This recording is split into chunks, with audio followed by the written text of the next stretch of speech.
প্রিয় শিক্ষার্থী বন্ধুরা, সাবলাইম লার্নিং চ্যানেলের অনলাইন ক্লাসে তোমাদের সকলকে আরও একবার আন্তরিকভাবে অভিনন্দন জানাই। প্রত্যেক বৃহস্পতিবার তোমাদের জন্য থাকবে ক্লাস 11-এর ইংরেজি অনলাইন ক্লাস। সেই মোতাবেক আজকে আমরা তোমাদের জন্য নিয়ে এসেছি রবার্ট ব্রাউনিংয়ের লেখা মিটিং অ্যাট নাইট এই কবিতাটির একটা ডিপ অ্যানালাইসিস এবং সেই সঙ্গে সামারি আলোচনা। এর আগে আমরা তোমাদের জন্য বেশ কয়েকটি ক্লাস 11-এর ভিডিও আপলোড করেছি। আমরা সেই ভিডিওর প্লেলিস্টটা ডেসক্রিপশানে লিঙ্ক দিয়ে দিচ্ছি, সেখান থেকে তোমরা সেই ভিডিওগুলো দেখে নেবে। আজকে আমরা যে কবিতাটি নিয়ে অ্যানালাইসিস করব, সে কবিতাটি একটি অত্যন্ত ইন্টারেস্টিং কবিতা এবং অত্যন্ত একটা জনপ্রিয় কবিতাও বটে। এই কবিতাটা অ্যানালাইসিস করতে গেলে অবশ্যই এই কবিতাটার কবি সম্পর্কে আমাদের কিছুটা হলেও তথ্য জানতে হবে। যদিও আমাদের এক্সাম রিলেটেড নয়, তবু কিন্তু কবির সম্পর্কে আমাদের দু চার কথা জেনে রাখাটা অবশ্যই প্রয়োজন। সেই মোতাবেক আমরা জানব রবার্ট ব্রাউনিং সম্পর্কে। রবার্ট ব্রাউনিং ভিক্টোরীয় যুগের অন্যতম বিখ্যাত কবি। তিনি ইংল্যান্ডের কাম্বারওয়ালে 1812 সালে জন্মগ্রহণ করেন। ভিক্টোরীয় যুগ মূলত কুইন ভিক্টোরিয়ার ইংল্যান্ডের সিংহাসনে আরোহণের সময়কাল থেকে ধরা হয় এবং সেই সময়কালটাকে ধরা হয় ভিক্টোরীয় যুগ। তিনি যতদিন পর্যন্ত রাজত্ব করেছিলেন সেই সময়টাকে। আর এই ভিক্টোরীয় যুগে দুটি বিশেষ পরিবর্তন ঘটেছিল। সেই পরিবর্তনগুলোর মধ্যে ছিল ইন্ডাস্ট্রিয়াল রিভলিউশন এবং স্টিম ইঞ্জিনের আবিষ্কার, আর সেই সঙ্গে ডারউইনের বিজ্ঞান তত্ত্ব, জীবজগতের উৎপত্তির ইতিকথা। এর ওপর ভিত্তি করে কিন্তু মানব সমাজ বাস্তববাদী এবং যুক্তিবাদী হয়ে উঠতে শুরু করেছিল।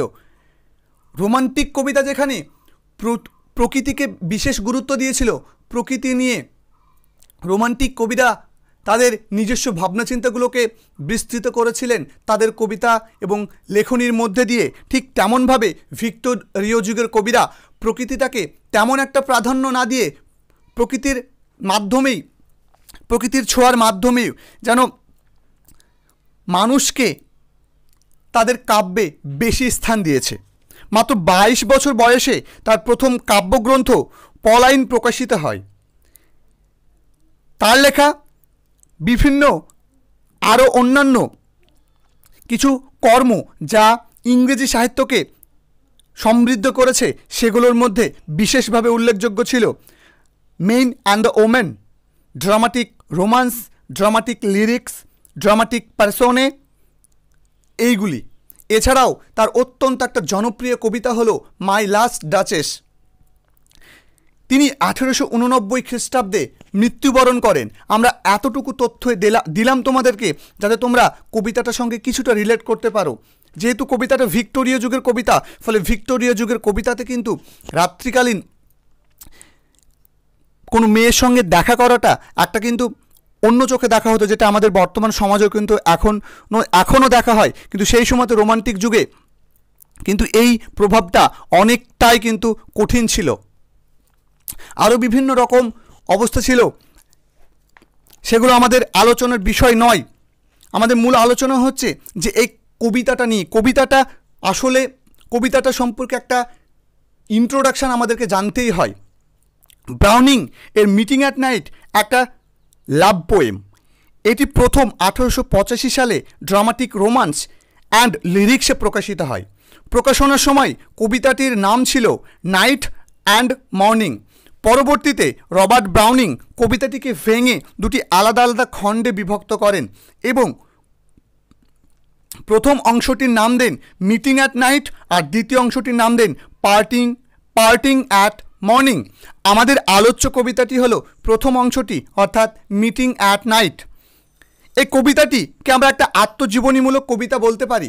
যদিও বা কবিতাতে তিনি কোথাও নিজেকে কবিতার স্পিকারের সঙ্গে কখনো একাত্ম করেননি, তবুও আমরা ধরে নেব কবিতাটা একটা অটোবায়োগ্রাফিক্যাল পোয়েম। কবিতায় কবি নিজের জীবনের প্রেম কাহিনীর একটা অংশ তুলে ধরেন। 1885 সালে এলিজাবেথ ব্যারেট এর সঙ্গে কবির প্রথম দেখা হয়। তারপর থেকেই কবি সঙ্গে এলিজাবেথের একটা সম্পর্ক শুরু হয়। এলিজাবেথ ব্যারেট একজন মহিলা কবি ছিলেন। তিনিও সেই সময় একজন সমাদৃত কবি ছিলেন। আসলে ব্যারেটের কবিতা পড়ে ব্রাউনিং মুগ্ধ হয়েছিলেন এবং ধীরে ধীরে তাদের মধ্যে বন্ধুত্ব শুরু হয়েছিল। শারীরিক দুর্বলতার কারণে অধিকাংশ সময় ব্যারেট অসুস্থ হয়ে পড়তেন এবং বাইরে বেরোতে পারতেন না। তার উপরে তার বাবা ছিলেন একজন স্ট্রিক্ট প্রকৃতির মানুষ, যার ফলস্বরূপ তার জীবনের বেশিরভাগ সময়টা তাকে বাড়ির চার দেওয়ালের মধ্যে সীমাবদ্ধ রাখতে হতো। তাই রবার্ট ব্রাউনিং ছিল তার একমাত্র বন্ধু। তাদের বন্ধুত্ব ধীরে ধীরে প্রেমে পরিণত হয়। তারা একে অপরকে গভীরভাবে ভালোবাসতে শুরু করে এবং গোপনে একে অপরের সঙ্গে দেখা করতেন, কেননা তার বাবা খুবই স্ট্রিক্ট প্রকৃতির মানুষ ছিলেন। বেশ কয়েকবার গোপনে দেখাও করেন এবং পরিবার সম্পর্কটা মেনে নেবে না এটা বুঝতে পেরে অবশেষে 1846 খ্রিস্টাব্দে পালিয়ে বিয়ে করেন এবং ইতালিতে চলে যান। যেহেতু পরিবার স্ট্রিক্ট ছিল, ফলে 1846 সালে তারা পালিয়ে গিয়েছিল। অবশ্য এই কবিতাটা যেহেতু 1885 সালে প্রকাশিত হয়েছিল, ফলে আমরা বলতে পারি যে কবির গোপনে দেখা করার, গোপনে সাক্ষাৎ করার কোনো একটা অংশের বর্ণনা কবি এই কবিতাটিতে আমাদের সামনে তুলে ধরেছেন। এবার আমরা কবিতাটিকে লাইন বাই লাইন পড়ব, প্রত্যেকটা লাইনের আমরা ডিপার মিনিং বের করব এবং কবিতাটিকে আমরা বোঝার চেষ্টা করব। প্রথমে কবি বলছেন, the grey sea and the long black land. Grey sea বলতে ধূসর বর্ণের সমুদ্র, and the long black land. Long black land বলতে লং মানে হচ্ছে দীর্ঘ বা লম্বা, ব্ল্যাক মানে হচ্ছে কালো, ল্যান্ড মানে হচ্ছে ভূমি। অর্থাৎ বলছে যে লম্বা, ব্ল্যাক অর্থাৎ কালো, দীর্ঘ কালো স্থলভাগ। অ্যাকচুয়ালি গ্রেসি, এই গ্রেসির মধ্যে দিয়ে কবি এখানে ভিজুয়াল ইমেজারি সৃষ্টি করেছেন। ভিজুয়াল ইমেজারি মানে হচ্ছে কিছু শব্দ যার মাধ্যমে একটা ইমেজারি বা একটা দৃশ্যপট তৈরি হবে, একটা চিত্রকল্প তৈরি হবে। এখানে গ্রেসি বলতে আমরা কিন্তু কোনো একটা জিনিস সম্পর্কে আমাদের কি দর্শনের অনুভূতি সৃষ্টি হবে। দর্শনের অনুভূতি সৃষ্টি হলে সেটাকে বলা হয় ভিজুয়াল ইমেজারি। আর এই দ্য গ্রেসি এর মধ্যে দিয়ে একটা ভিজুয়াল ইমেজারি অর্থাৎ দর্শনের একটা অনুভূতি সৃষ্টি হচ্ছে, যার ফলে এটি একটি ভিজুয়াল ইমেজারি। এটি কবির কিন্তু একটা নেগেটিভ সেন্স, কবি একটা নেগেটিভ সেন্সে ইউজ করেছেন। এখানে কবি হতাশার থেকে আশার দিকে যাত্রার একটা ইঙ্গিত করেছেন। এটা একটা সময়কেও ইঙ্গিত দিচ্ছে। মিস্ট্রিয়াস সেন্স অফ প্লেসকে কিন্তু এই কবিতাতে তিনি ইঙ্গিত করছেন। এখানের মধ্যে দিয়ে নেগেটিভ সেন্স কেন ইউজ করছেন, এই যে the grey sea and the long black land, এর মধ্যে দিয়ে কিন্তু আমরা বুঝতে পারছি যে কবি এবং কবির যে ভিলাফেড অর্থাৎ এলিজাবেথ ব্যারেট ব্রাউনিং, এদের মধ্যে কিন্তু কোনো কারণে তারা একে অপরের সঙ্গে আলাদা ছিল। এই আলাদা থাকার কারণে কিন্তু এই নেগেটিভ সেন্সটাতে কিন্তু কবি এই জায়গাটা উল্লেখ করছেন। ঠিক তারপরে এই যে অ্যান্ড লং ব্ল্যাক ল্যান্ড, এইটাও কিন্তু একটা ভিজুয়াল ইমেজারি। এর মধ্যে দিয়েও কী হচ্ছে, এর মধ্যে দিয়েও একটা দর্শনের অনুভূতি জাগছে। এখানে দেখো ভালো করে লক্ষ্য করো, যদি লং ব্ল্যাক ল্যান্ড, এখানে এই যে কনসোনেন্ট সাউন্ডটা কিন্তু বারবার ফিরে ফিরে আসছে। আর এই ধরনের একই সাউন্ড বারবার ফিরে ফিরে আসার যে পোয়েটিক ডিভাইস, এই ডিভাইসটাকে বলা হয় অ্যালিটারেশন বা কনসোন্যান্স। এর মধ্যে দিয়ে কবি তার যাত্রাপথের গোপনীয়তার কথা ইঙ্গিত দিয়েছেন। আসলে এর মধ্যে দিয়ে কবি রাত্রিকে বুঝিয়েছেন। কারণ গ্রেসি অ্যান্ড লং ব্ল্যাক, এই ব্ল্যাক মানে কিন্তু কালো বা অর্থাৎ অন্ধকার, গ্রে মানে কিন্তু ধূসর, এটাও কিন্তু একটা অন্ধকারের দৃশ্যপট, যার ফলে কবি এখানে রাত্রিকে বুঝিয়েছেন। The grey sea and the long black land, এইটুকের মধ্যে দিয়ে আমরা বুঝতে পারছি যে কবি একটা রাত্রিকালীন আবহাওয়ার বর্ণনা দিতে চেষ্টা করছেন, অর্থাৎ রাত্রিকালীন ব্যাপারটা তিনি এখানে বলতে চেষ্টা করছেন। কিন্তু কখনো কিন্তু তিনি কোথাও উল্লেখ করেননি যে কোন সমুদ্র, মানে সমুদ্রটার নাম উল্লেখ করেননি, বা তিনি এখানে বলেননি যে ল্যান্ডটা অ্যাকচুয়ালি কোথাকার, সেটা কিন্তু তিনি উল্লেখ করেননি। মানে কোনো কিছু তিনি উল্লেখ করেননি, তার মানে কি তিনি এটা বোঝাতে চেয়েছিলেন যে তার কবির যে জার্নিটা, সে জার্নিটা ছিল সম্পূর্ণ মিস্টেরিয়াস এবং কি ঝুঁকিপূর্ণ, এটাই কিন্তু কবি এখানে বোঝাতে চেয়েছিলেন। কবি যে রাত্রিকালীন জার্নি ছিল কবির, সেটা আরও স্পষ্ট হবে ঠিক পরের লাইনে। কি বলছেন, and yellow half moon large and low. এখানে ইয়েলো হাফ মুন, এটা কিন্তু মুন সাধারণত আমরা কিন্তু রাত্রের দিকে কিন্তু আমরা চাঁদটাকে ভালোভাবে স্পষ্ট দেখতে পাই। তাই এখানে কবি বলছেন যে yellow half moon. Yellow half moon মানে হচ্ছে যে প্রায় হলুদ রঙের মানে আধখানা চাঁদ, হলুদ রঙের আধখানা চাঁদ, যেটা কিনা বলছে কি লার্জ অ্যান্ড লো, যেটা কিনা বলছে লার্জ মানে বিশাল আকৃতি, লো মানে কি, লো মানে নিচু, অর্থাৎ নিচু মানে হচ্ছে চাঁদ যেন তার যে অবস্থানে থাকার কথা সে অবস্থান থেকে যেন কিছুটা নিচে নেমে এসেছে। আর লার্জ মানে কি বিশাল আকৃতি, মানে খুব বড়, মানে খুব ভালোভাবে এখানে দেখা যাচ্ছে। এখানে যে yellow half moon, yellow half moon এই ফ্রেজটির মধ্যে দিয়ে কবি কিন্তু যাত্রাকালীন সময়টা কিন্তু আরও স্পষ্ট হচ্ছে, অর্থাৎ কবি যে রাত্রিকালীন মানে তার যে জার্নিটা রাত্রিকালীন ছিল সেটা যে তিনি বোঝাতে চেষ্টা করছিলেন সেটা কিন্তু ইয়েলো হাফ মুনের মধ্যে দিয়ে আরও সুস্পষ্ট হয়ে গেল আমাদের কাছে, যে অবশ্যই কবির যে জার্নিটা সে জার্নিটা ছিল নকটার্নাল জার্নি, অর্থাৎ রাত্রিকালীন বা নাইটলি জার্নি। তার রাত্রিকালীন এটা কি ছিল, জার্নি ছিল।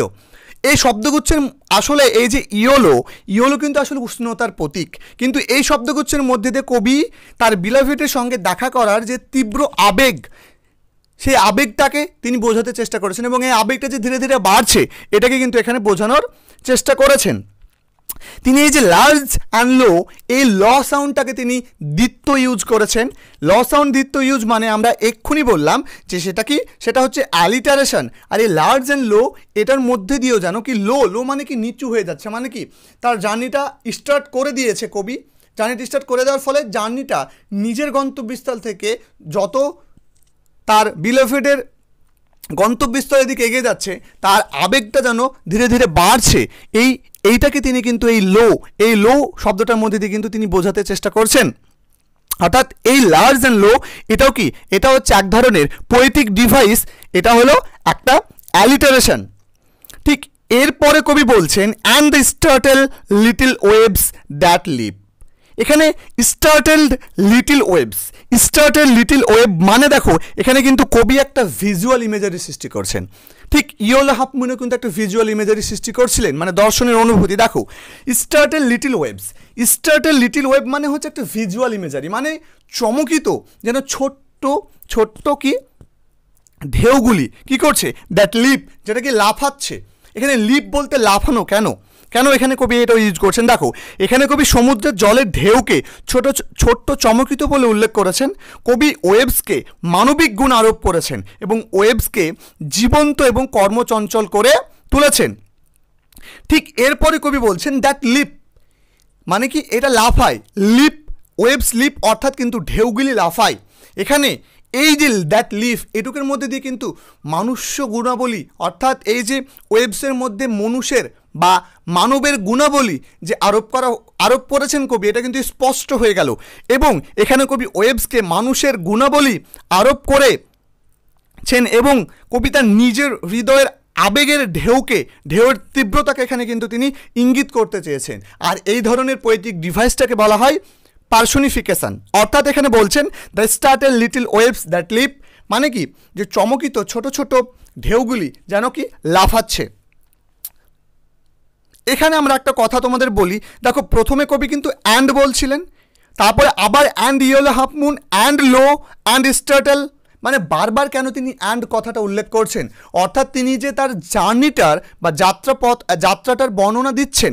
এখানে যাত্রাপথের এবং যে তিনি যে এনকাউন্টার্সগুলো হচ্ছেন, মানে যাত্রাপথের যে বর্ণনাটা তিনি দিচ্ছেন, সে বর্ণনা দিতে দিতে তিনি কিন্তু বলছেন না যে শুধু গ্রেসিটাকে তিনি অতিক্রম করছেন, গ্রেসিটা না, তার সঙ্গে লং ব্ল্যাক ল্যান্ড, শুধু লং ব্ল্যাক ল্যান্ড নয়, যে তিনি একটা ইমেজারি সৃষ্টি করছেন, যে দৃশ্যটা দেখছেন সেটা কি, সেটা আরও এরপরে আরও, মানে কি শুধু যে মানে কম বিষয়ের মধ্যে যে সীমাবদ্ধ ছিল তার জার্নিটা, এটা কিন্তু তিনি ইঙ্গিত করতে চায়নি। তিনি ইঙ্গিত করতে চাইছেন তার যে জার্নিটা, সে জার্নিটা কিন্তু ছিল বিশাল এবং জার্নিটা ছিল অনেক সময় জুড়ে, এবং সেই জার্নিটা কিন্তু এখানে অ্যান্ড দিয়ে বলতে চাইছেন, মানে কি আরও ইম্পর্টেন্স দিচ্ছেন, যে শুধু এখানেই থেমে নয়, সামনে আরও আছে, শুধু এখানে থেমে নয়, সামনে আরও আছে। অর্থাৎ যখন কোনো একটা কিছুকে, কোনো একটা আইডিয়াকে যখন কনজাংশন দিয়ে কী করা হয়, কনজাংশন দিয়ে যখন সেটাকে বলা হয়, তখন সেই ধরনের পোয়েটিক ডিভাইসটাকে বলা হয় পলিসিনডেটন।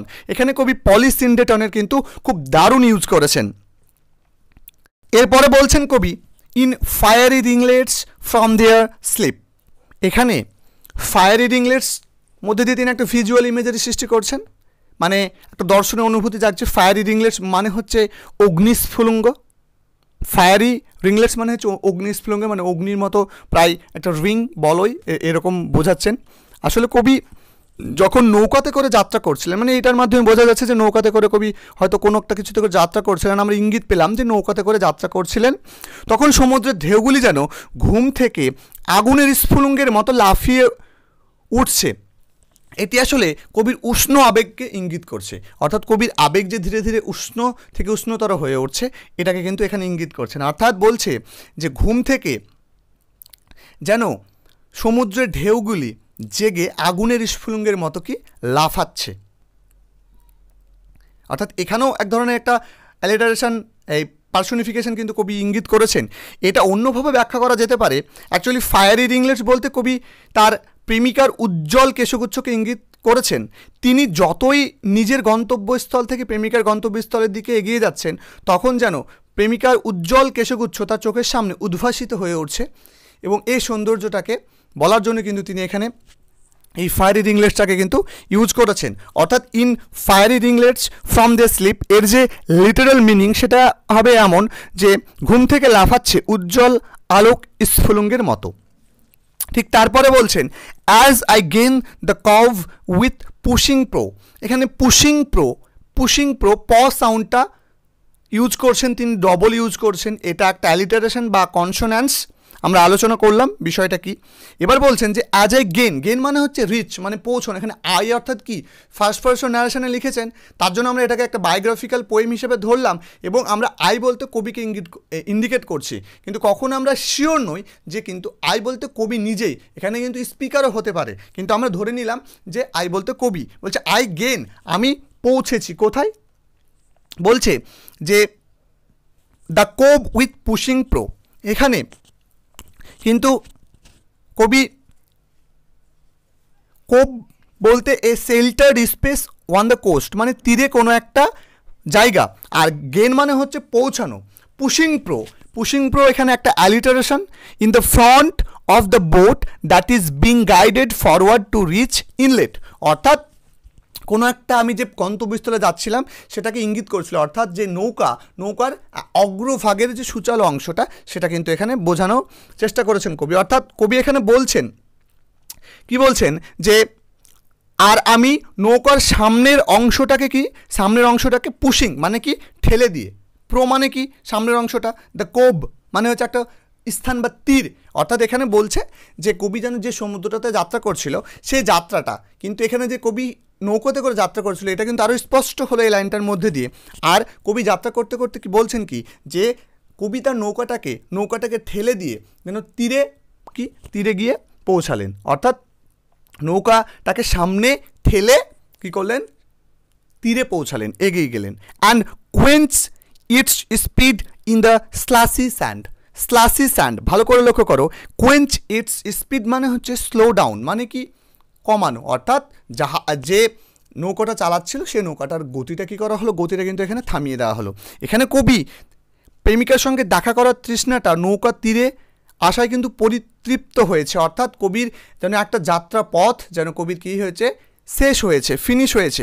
কবি বলেছে যে আর আমি নৌকার সামনের অংশ ঠেলে এবং নর্দমাক্ত বালিতে তার গতির পরিতৃপ্ততা নিয়ে তীরে পৌঁছালাম। অর্থাৎ কবি বলছে যে আমি যেন গতির পরিতৃপ্ততা নিয়ে নর্দমাক্ত অর্থাৎ নরম বালিতে বা ভিজে বালিতে আমি কী করলাম, ভিজে বালির তীরে এসে পৌঁছালাম। অর্থাৎ এখানে এই যে স্লাসি স্যান্ডের মধ্যে দিয়ে কবি একটা ভিজুয়াল ইমেজারি ক্রিয়েট করছেন। ভিজুয়াল ইমেজারি বলতে স্লাসি স্যান্ড মানে হচ্ছে ভেজা যে বালুচর, সে বালুচরে যে একটা ভিজুয়াল ইমেজারি বা টাচ ইমেজারি আমরা এটাকে বলতে পারি। আমরা এটাকে ভিজুয়াল ইমেজারি বলতে পারি, কেননা যে ভিজে যে সমুদ্র তট বা বালুচর সেটা কিন্তু আমরা দর্শনের অনুভূতি জাগাই, বা এটা একটা টাচ ইমেজারি, আমরা এটা টাচ ইমেজারিও বলতে পারি।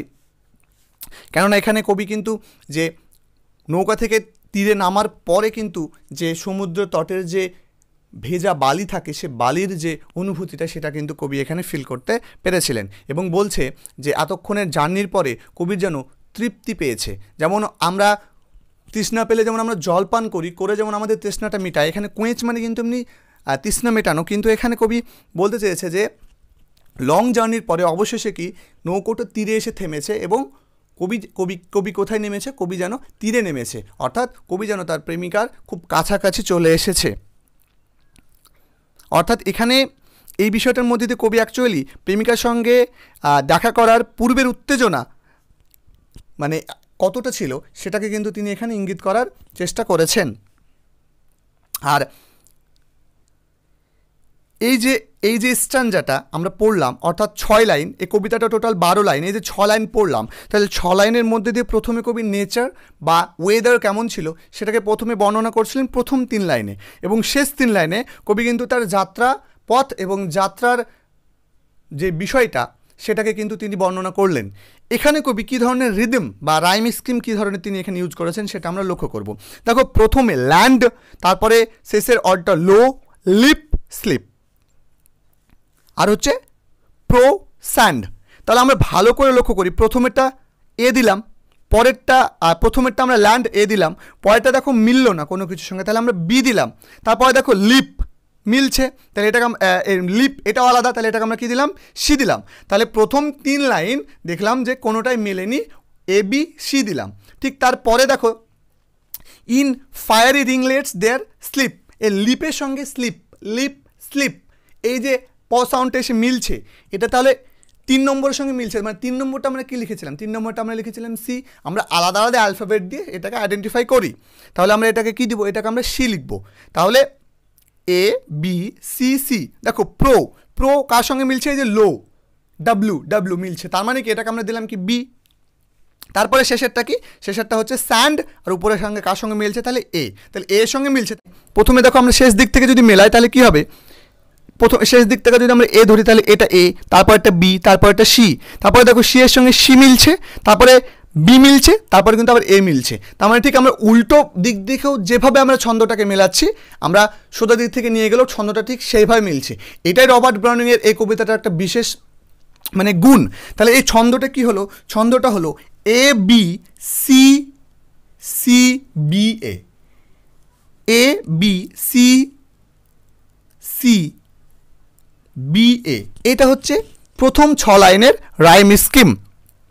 এরপরে কবি পরের যে 6 লাইন, সে 6 লাইনে কবি বর্ণনা করছেন। প্রথমে বলছেন then a mile of warm sea scented beach. এখানে দেখো অর্ম সি সেন্টেড, এখানে কিন্তু কবি 3টে পোয়েটিক ডিভাইস ইউজ করেছেন। প্রথমত এখানে একটা পোয়েটিক ডিভাইস ইউজ করেছেন কবি, সেটা হচ্ছে সি সেন্টেড। এই যে সি সেন্টেড স সাউন্ডটাকে ইউজ করছেন, এটা হচ্ছে কি দুবার ইউজ করছেন, মানে এটা কনসোন্যান্স বা এটা অ্যালিটারেশন। এরপরে দেখো ওয়ার্ম, ওয়ার্ম মানে কি? গরম। আমরা গরম অনুভূতিটা কিভাবে পাই? অর্থাৎ উষ্ণতার অনুভূতি যখন আমাদের মধ্যে জাগ্রত হবে তখন সেটাকে বলা হয় টাচ ইমেজারি। মানে কোনো একটা যদি টাচ করি, স্পর্শ করে যদি সেই ইমেজারিটাকে আমরা বুঝতে পারি তাহলে সেটাকে কী বলে? সেটাকে বলা হয় টাচ ইমেজারি। এটাকে আরও একটা বলা হয় ট্যাকটাইল। তাহলে এই যে ট্যাকটাইল বা টাচ ইমেজারি, এটা আমরা কী করে বুঝছি যে এটা টাচ ইমেজারি বা ট্যাকটাইল? তো ট্যাকটাইল দেখো ওয়ার্ম, ওয়ার্ম কিন্তু আমরা কোনো কিছু টাচ করলে গা বুঝতে পারবো যে সেটা ওয়ার্ম কিনা। তাহলে এই যে কোনো একটা কিছু ওয়ার্ম, এটা কিন্তু আমরা যখনই এই ওয়ার্ম শব্দটার সঙ্গে যখনই আমরা পরিচিত হই বা ওয়ার্ম শব্দটা যখনই আমরা শুনি তখনই কি? তখনই আমরা যেন টাচ, কোনো একটা কিছু টাচ করলে ঠিক যেমন গরম অনুভব করি, সেটা কিন্তু আমাদের মনের মধ্যে কিন্তু জাগ্রত হয়। তাহলে এটাকে আমাদের বলছে একটা ইমেজারি বা একটা চিত্রকল্প। এখানে কবি এই ট্যাকটাইল বা টাচ ইমেজারিটা কিন্তু ইউজ করেছেন। তার সঙ্গে কবি ইউজ করেছেন অ্যালিটারেশন। ঠিক সেই সঙ্গে কবি বলছেন কি যে সি সেন্টেড বিচ। এই যে সি সেন্টেড, এখানে কিন্তু একটা অলফ্যাক্টরি অর্থাৎ স্মেল ইমেজারি কিন্তু তিনি ইউজ করেছেন। অর্থাৎ সি সেন্টেড মানে যে গন্ধ, মানে সমুদ্রের গন্ধ, এই যে গন্ধ পাওয়ার যে ইমেজারিটা, চিত্রকল্পটা, সেটাও কিন্তু কবি এখানে ইউজ করেছেন। কবি বলছেন কি? বলছেন যে তারপর 1 মাইল বিস্তৃত উষ্ণ সমুদ্রের গন্ধে ভরা সমুদ্র তট। কি বলল? যে তারপর 1 মাইল বিস্তৃত উষ্ণ সমুদ্রের গন্ধে ভরা সমুদ্র তট। অর্থাৎ এ মাইল মানে একটা লং ডিস্টেন্সকে কবি এখানে বোঝাতে চেষ্টা করেছেন। ঠিক তারপরে বলছেন 3 fields to cross till a farm appears. এবার বলছি 3টি ক্ষেত পেরোতে হবে তবেই সেই খামার বাড়ি। বলছে 3টে ক্ষেত পেরোতে হবে তবেই কিন্তু সেই খামার বাড়ি। এখানে সেই খামার বাড়ি বলতে কবি ইন্ডিকেট করছেন, এখানেই কবি ইন্ডিকেট করছেন যে কবির যে বিলাভেড সেটা সমুদ্র পার হয়ে 1 মাইল পথ এবং 1 মাইল পথের পরে আরও 3টে ক্ষেত পেরোতে হবে, তারপর একটা কি আছে, তারপর একটা খামার বাড়ি আছে, ফার্ম আছে, সেই ফার্মে তার বিলাভেড থাকে। এটা কিন্তু কবি এখানে ইন্ডিকেট করলেন। আবার বলছেন এ ট্যাপ অ্যাট দ্য পেন, এখানে এ ট্যাপ অ্যাট দ্য পেন মানে কি সাউন্ড ইমেজারি সৃষ্টি হচ্ছে, মানে দরজায় টোকা দেওয়া, দরজায় টোকা দেওয়া মানে কি একটা সাউন্ড ইমেজারি কিন্তু সৃষ্টি হচ্ছে, এটাকে বলা হয় অডিটরি। তাহলে কবি কি বলছে, কবি বলছে যে a tap at the pane the quick sharp scratch, এখানে কুইক শার্প স্ক্র্যাচ, এই যে দেখো শার্প স্ক্র্যাচ, এখানে সাউন্ডটা দিয়ে কি হচ্ছে অ্যালিটারেশন বা কনসোন্যান্স কিন্তু তৈরি হচ্ছে। তারপরে কবি বলছে যে হঠাৎ একটা কাঠি ঘষার তীক্ষ্ণ আওয়াজ, এখানে বলছে a tap at the pane, pane মানে হচ্ছে যে দরজা, সে দরজাতে কবি কিন্তু একটা আঘাত শুনলেন, মানে কি, মানে হচ্ছে জানলায়, পেন বলতে এখানে জানলার যে সার্সি, সে জানলার সার্সি বোঝানো হয়েছে, পেন অর্থাৎ বলছে কবি যে জানলায় টক টক, মানে কি জানলায় কিন্তু কবি কি করলেন, গোপনে গিয়ে আস্তে আস্তে কিন্তু কবি আওয়াজ করলেন, কেননা কবি কিন্তু নিশ্চিত নয় যে দরজাতে আওয়াজ করার পরে দরজাটা বা জানলাটাতে আওয়াজ করার পরে জানলাটা কে খুলে দেবে, এটা কিন্তু কবি কিন্তু শিওর নয়, ফলে কবির মধ্যে একটা ভয় একটা কাজ করছে, তার জন্য কিন্তু কবি এখানে বলছেন the sharp quick sharp scratch, মানে কি হঠাৎ যেন একটা কাঠি ঘষার তীক্ষ্ণ আওয়াজ পেল কবি, এখানে কাঠি ঘষার তীক্ষ্ণ আওয়াজ, এখানে হঠাৎ মানে কি যেহেতু আশেপাশের প্রকৃতিটা খুবই শান্ত কেননা রাত্রিকালীন অবস্থা, ফলে কোনো একটা কিছু অর্থাৎ কাঠি ঘষা বা দেশলাইয়ের কাঠি ঘষার যে একটা আওয়াজ, সেই আওয়াজটা যেন কবির কানে ভেসে এলো খুব তৎক্ষণাৎ। ঠিক তারপরে কবি বলছে যে and blue spurt of lighted match, এখানে blue spurt of lighted match বলতে নীল আলোর কথা কিন্তু তিনি এখানে উল্লেখ করছেন।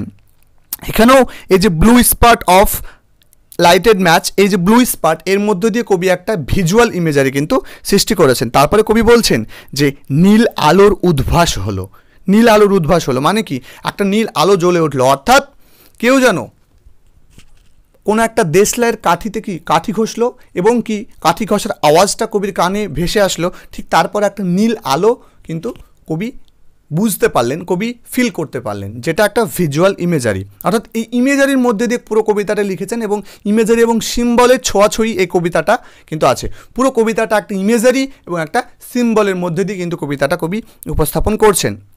এখানে কিন্তু এই যে মানে আওয়াজ করলেন একটা ঘষা, তারপরে একটা দেশলাইয়ের কাঠি ঘষার আওয়াজ পেলেন, দরজার মানে জানলায় টকটক করলেন, তারপরে একটা কাঠি ঘষার আওয়াজ পেলেন, ঠিক তারপরে একটা নীল রঙের আলো ভেসে আসতে বা আলো জ্বলতে দেখলেন।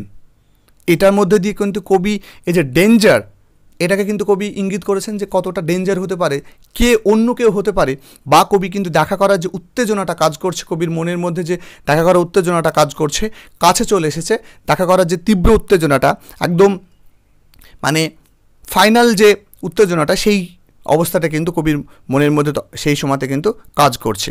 তারপরে ঠিক তিনি বলছেন আবার কিন্তু অ্যান্ড ইউজ করছেন, মানে ওখানে কিন্তু থেমে নয়, আবার বলছে এখানেও একটা পলিসিন্ডেটন ইউজ করেছেন, বলছেন অ্যান্ড ভয়েস লেস লাউড, আর বলছে ভয়েসটা কি, ভয়েসটা ছিল কি মৃদু স্বরের একটা সাউন্ড।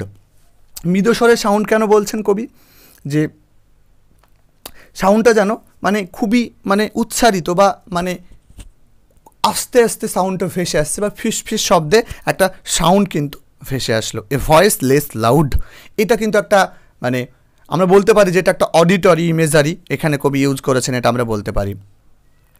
এরপরে বলছেন through its joys and fears, মানে আনন্দ আর ভয় দুটোই কাজ করছে, মানে দেখা করার একটা আনন্দ আর তার বিলাভেড বাদ দিয়ে যদি অন্য কেউ হয় তাহলে কিন্তু একটা ভয় আছে, কেননা এইটা কিন্তু সিক্রেসি বা তৎকালীন সময়ে যেহেতু ভিক্টোরিয়ান এজে যেহেতু কোনো মেয়ের সঙ্গে দেখা করতে যাওয়া মানে সেই অন্য একটা রকমভাবে কিন্তু ট্রিট করা হতো বিষয়টাকে, কিন্তু কবি সেই যে রিস্কি কাজটা কিন্তু কবি করেছিলেন, ফলে তার মধ্যে ভয় কাজ করছে এবং দেখা করার আনন্দটাও কাজ করছে।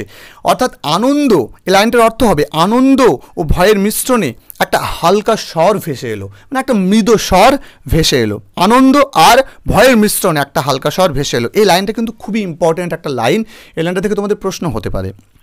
এবার বলছি then two hearts beating each to each, তারপরে দুজনের মন মিলে যায় কিভাবে, হৃদস্পন্দনের একতায়।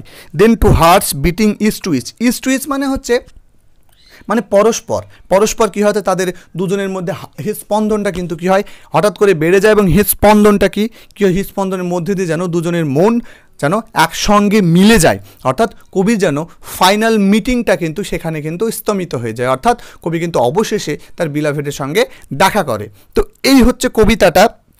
এইভাবে পুরো কবিতাটা জুড়ে কবি একটা সিম্বল এবং কবিতাতে সিম্বল এবং কবিতাতে তিনি মানে ইমেজারির মধ্যে দিয়ে কিন্তু পুরো কবিতাটাতে তিনি কিন্তু একটা মানে সিক্রেট মিটিংয়ের কিন্তু কথাটা কবি উল্লেখ করেছেন। মিটিং অ্যাট নাইট কথাটা কেন কবি বলেছেন, এটা হচ্ছে আমাদের প্রশ্ন। কবিতাটার নামকরণ মিটিং অ্যাট নাইট কেন হয়েছে, যেহেতু পুরো রাত্রিকালীন অবস্থাতে কবি কিভাবে তার বিলাভেটের সঙ্গে দেখা করেছেন, তার যাত্রাপথ এবং তার যে নিজের অনুভূতি, পার্সোনাল যে অনুভূতি, সেটাকে কিন্তু তিনি পুরো এই যে রাত্রিকালীন আবহাওয়ার মধ্যে দিয়ে কিন্তু তুলে ধরার চেষ্টা করেছেন, এবং সেই মিটিংটা কিন্তু রাত্রের মধ্যেই সীমাবদ্ধ ছিল। ফলে কিন্তু এই অংশটাকে আমরা বলতে পারি যে মিটিং অ্যাট নাইট যে কবিতাটার নামকরণ কিন্তু যথাযথ। এবার আমরা এই যে 6 লাইন, শেষ 6 লাইন, এই 6 লাইনের আমরা একটু রাইম স্কিমটা দেখব। দেখো প্রথমে বলেছেন বিচ, আগেরটার সঙ্গে মেলেনি, যেহেতু আগে ছন্দ মিলে গেছিলো, এখানে কিন্তু ছন্দটা মিলছে না আগের সঙ্গে কোনো কিছুর সঙ্গে, ফলে এটাকে আমরা আলাদা একটা লেটার দেবো। তাহলে এটাকে আমরা ওখানে আমরা সি পর্যন্ত ইউজ করেছিলাম, তাহলে আমরা এটাকে দিলাম ডি। পরেরটা দেখো অ্যাপিয়ার্স, মিলল না, দিলাম ই। তারপরটা দিলাম স্ক্র্যাচ, এফ। তারপরে দেখো ম্যাচ, এই যে ম্যাচ আর স্ক্র্যাচ কিন্তু মিলছে, লাস্টে চ সাউন্ডটা এসে কিন্তু মিলছে, ফলে এটা একটা ছন্দ। এটাকে আমরা মিল পেলাম কার সঙ্গে, এই যে ডি ই এফ এর সঙ্গে মিল পেলাম, তাহলে এটা এফ এফ। তারপরটা দেখো, তারপরে হচ্ছে ফিয়ার্স, এই দেখো অ্যাপিয়ার্স, আর্স আর্স, তাহলে এটা আমরা কি পেলাম, এটা আমরা ই এর সঙ্গে মিল পেলাম, তাহলে আমরা এটাকে বলবো কি ই। তারপরে কি ইচ, আর এখানে বিচ, অর্থাৎ বিচ মানে হচ্ছে ডি ধরেছিলাম, তাহলে ডি। তাহলে এখানে রাইম স্কিমটা হচ্ছে কেমন, D E F F E D, এটা হচ্ছে রাইম স্কিম। ঠিক উল্টো দিক থেকে করলেও কিন্তু একই রকম হবে, D E F F E D, এটা কিন্তু রাইম স্কিমটা হবে। অর্থাৎ শেষ দিক থেকে করি বা প্রথম দিক থেকে করি, রাইম স্কিমটা কিন্তু মিলবে। এটা কিন্তু এই যে রবার্ট ব্রাউনিংয়ের এই কবিতাটা কিন্তু একটা বিশেষ বৈশিষ্ট্য। তো এই ছিল তোমাদের কবিতাটা লাইন বাই লাইন অ্যানালাইসিস। আমি তোমাদের জন্য এই কবিতাটা অ্যানালাইসিস দিলাম, আরও আমরা কবিতা বাকি তোমাদের জন্য বেশ কয়েকটা কবিতা, তোমাদের 4টে কবিতা ইতিমধ্যে আমাদের কমপ্লিট হলো। এবার আমরা তোমাদের জন্য গল্পের অ্যানালাইসিসগুলো নিয়ে আসবো। আশা করছি তোমাদের ভিডিওটা হয়তো ভালো লাগবে। অন্য অনেক ভিডিও থেকে তোমরা হয়তো এই ভিডিওটাতে একটা বেটার ইনফরমেশান পেয়েছো, আমি আশা করব, কারণ আমি অনেকটা ইফোর্ট দিয়ে তোমাদেরকে বোঝানোর চেষ্টা করেছি, কবিতাটা ডিপলি গিয়ে তোমাকে কবিতাটা বোঝানোর চেষ্টা করেছি তোমাদের। আর এই যে কবিতাটা, এই কবিতাটা থেকে আমরা একটা মাস্টার নোট তোমাদের সঙ্গে শেয়ার করব অবশ্যই, যাতে তোমাদের শর্ট কোশ্চেন এবং ব্রড কোশ্চেন করতে তোমাদের যাতে সুবিধা হয়। তোমার জন্য একটা প্রশ্ন পড়ে যেন বিভিন্ন প্রশ্নগুলো নিজে থেকে লিখতে পারো, যাতে পরীক্ষাতে যে কোনো প্রশ্ন তোমাদের কাছে কমন মনে হয়। তো দেখা হচ্ছে সেই মাস্টার নোটের ভিডিওতে এবং আমাদের পরবর্তী যে তোমাদের প্রোজ অ্যানালাইসিস সেই ভিডিওতে। ততক্ষণ পর্যন্ত নিজের খেয়াল রাখবে, সুস্থ থাকবে, সুন্দর থাকবে। ভিডিওটা ভালো লাগলে ভিডিওটাকে সমস্ত বন্ধুদের সঙ্গে শেয়ার করবে। চ্যানেলে নতুন হয়ে থাকলে অবশ্যই চ্যানেলটাকে সাবস্ক্রাইব করে পাশে থাকা বেল আইকনে ক্লিক করবে। ধন্যবাদ।